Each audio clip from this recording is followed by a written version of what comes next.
Soli dan Soliha kelas 3. Sekarang kita akan kembali belajar pelajaran IPS ya, yaitu materinya tentang manfaat dan cara memelihara lingkungan alami di sekitar rumah. Alam menjadi hal yang penting bagi kelangsungan hidup manusia. Manusia di dalam kehidupannya selalu bergantung dengan alam. Begitu pentingnya alam bagi kehidupan manusia, maka sudah menjadi kewajiban bagi setiap manusia untuk dapat menjaga dan memelihara kelestarian alam yang ada di sekitarnya. Yang pertama yaitu manfaat pantai dan laut. Pantai dan laut dapat dimanfaatkan sebagai tempat wisata, sebagai sumber mata pencaharian seperti nelayan mencari ikan, mencegah air pasang langsung membanjiri daratan, sebagai habitat atau tempat tinggal dari hewan yang hidup di air, sebagai tempat untuk menyalurkan hobi berenang, menyelam, ski air, dan santai. Selanjutnya, cara memelihara kelestarian pantai dan laut. Tidak membuang sampah sembarangan di pantai dan di laut, tidak membuang limbah pabrik di laut, tidak memakai pukat harimau atau bom dalam menjaring ikan, tidak menyentuh terumbu karang saat sedang menyelam di laut, tidak membunuh hewan yang terancam punah di laut. Dan inilah yang terjadi jika pantai dan laut tidak dijaga. Yaitu manfaat gunung.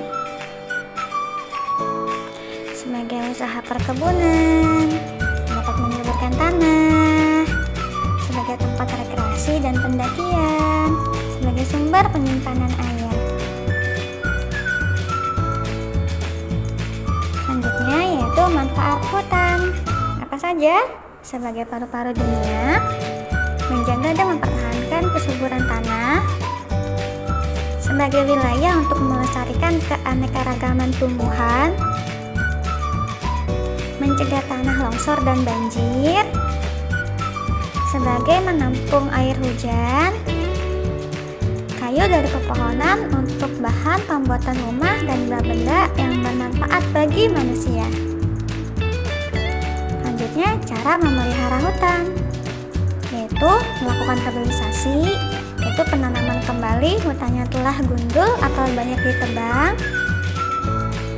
Kemudian menerapkan sistem tebang pilih. Selanjutnya, menerapkan sistem tebang tanam. Setelah ditebang, kemudian ditanam kembali pohon yang baru. Memberikan sanksi atau hukuman bagi penebang yang melakukan penebangan sembarangan. Tidak membuang sampah sembarangan di hutan. Dan selanjutnya yaitu manfaat sungai.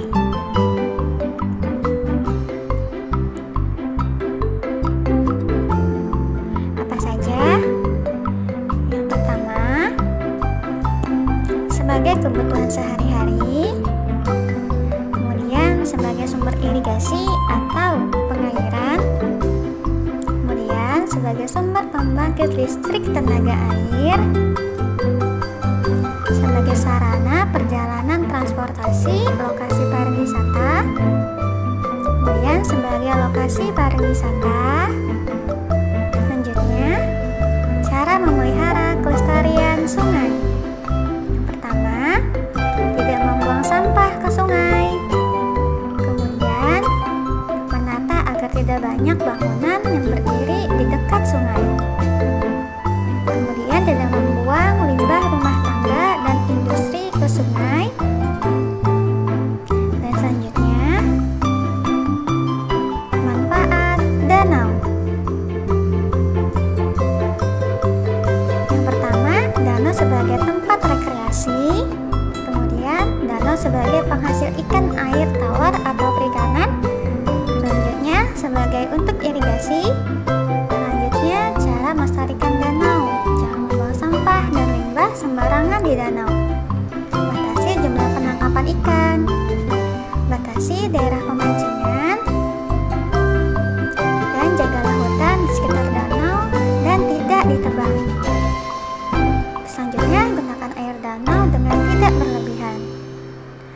Nah, alhamdulillah segala puji bagi Allah yang telah memberikan kita alam yang sangat indah yang bermanfaat untuk kehidupan kita.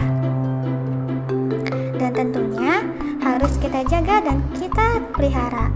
Terima kasih untuk Sholih dan Sholihah yang sudah menyimak videonya ya.